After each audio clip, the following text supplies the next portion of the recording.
प्यारे दोस्तों, आज पुनः हम एक और नए वीडियो के साथ आपके उपस्थित हैं और देखते हैं इस वीडियो में भी हम इंग्लिश के क्षेत्र में इंग्लिश के अनुवाद जो हम सीख रहे हैं उसका नया टॉपिक सीखेंगे। और यह हमारा अगला टॉपिक रहेगा मिट्टी पे, यानी कि मिट्टी पे आधारित हमारा टॉपिक रहेगा। देख लेते हैं मिट्टी से अगर हम 7, 8 या 10 वर्ड सीखते हैं तो हमारे लाइफ के लिए काम करेगा और सेंस में विकास होगा। तो चलिए मिट्टी पे आधारित हम वाक्य सीखते हैं।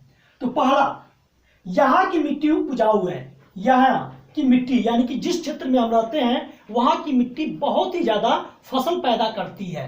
तो इसको इंग्लिश में हम कैसे बनाएंगे? तो ये हमारा जब ट्रांसलेशन बनेगा, द सॉइल यानी कि मिट्टी, the soil of this place is fertile, उपजाऊ है। यानी कि यहाँ का मिट्टी का सेंस आ गया soil. The soil of this place is fertile, यानी कि इस जगह की मिट्टी का इंग्लिश यहाँ पे है सॉइल से। दूसरा, उसे मिट्टी से ढक दिया गया। उसे मिट्टी से ढक दिया गया, यहां भी हिंदी में हमारा मिट्टी है लेकिन सेंस जो आ रहा है दाह संस्कार क्या आ रहा है। जैसे कब्र में किसी को दफन कर दिया जाता है उसका सेंस सही है, उसे मिट्टी से ढक दिया गया। तो ही वाज कवर्ड, ढक दिया गया, विथ अर्थ, यानी कि मिट्टी में, अर्थ में, जमीन में वो समाहित हो गया। अब यहाँ मिट्टी का अर्थ, मिट्टी का जो मीनिंग आएगा अर्थ हो जाएगा, न कि सॉइल। उसे जमीन में दफन कर दिया गया, यह सेंटेंस है, उसे मिट्टी से ढक दिया गया। अब अगला देखते हैं, यहां मिट्टी का अर्थ हमारा आ गया अर्थ से।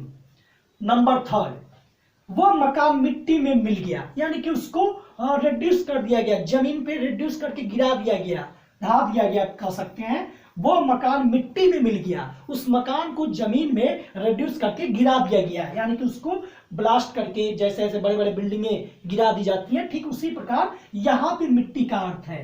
वह मकान मिट्टी में मिल गया यानी कि जमीन में वो समाहित हो गया। That house was reduced to dust, ये इस मिट्टी का अर्थ है, रिड्यूस्ड टू डस्ट, यानी कि डस्ट में, धूल मिट्टी में वो समाहित हो गया, मिल गया। मनुष्य मिट्टी का बना है। अब मनुष्य मिट्टी का बना है, यहां मिट्टी का अर्थ देखिए, man is made of dust, कुछ नहीं है उसके अंदर, मिट्टी से जो तत्व मिले हुए हैं, मनुष्य मिट्टी का बना है, मिट्टी में ही उसे मिल जाना है। तो man is made of dust, man is made of dust. वह मूर्ति मिट्टी की बनी है। अक्सर हम देखते हैं कि मूर्तियां भी मिट्टी की बनती रहती हैं। तो यहाँ मूर्ति का जो अर्थ आ रहा है, that image is made of कलाई, यहाँ मिट्टी का अर्थ है हमारा कलाई सेंस से है, कलाई, यानी कि वो मूर्ति मिट्टी की बनी है। तो ये मिट्टी के सेंस में हम सीख रहे हैं, मिट्टी का कहाँ कहाँ अनुवाद होता है, तो वह मूर्ति मिट्टी की बनी है। That image is made of कलाई, न कि डस्ट या सॉइल, कलाई कहेंगे। वह घर मिट्टी में मिल गया, वह सेम वही है, वह मकान मिट्टी में मिल गया या वह घर मिट्टी में मिल गया, सेम वही सेंटेंस है।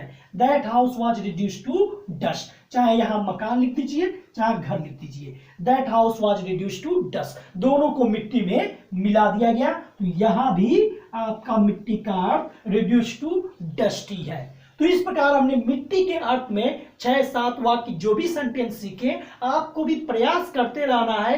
पर डे आपको 10 मीनिंग इस प्रकार से सीखने हैं जो भी आपका सेंस में डेवलप करें। अगर आप रेगुलर प्रयास करते हैं तो निश्चित रूप से बूंद बूंद करके घड़ा बढ़ती है और एक समय ऐसा आएगा जब आपका पूरा ज्ञान भर जाएगा। यानी कि छोटी छोटी बातें इंसान को पूर्ण बनाती है और जब इंसान पूर्ण हो जाता है तो परिपूर्णता कोई छोटी बात नहीं होती। उसी उद्देश्य से हम इस टॉपिक को शुरू किए हुए हैं ताकि आपको छोटे छोटे बातों से कुछ सिखाया जाए और जब वही छोटा बात आपका स्टोर हो जाए तो वो बड़ी बात में परिवर्तित हो जाए। तो मेरा उम्मीद है कि इस वीडियो में आपने जरूर कुछ ना कुछ नया ज्ञान सीखा होगा। मिलेंगे हम फिर नेक्स्ट वीडियो में, तब तक के लिए जय हिंद।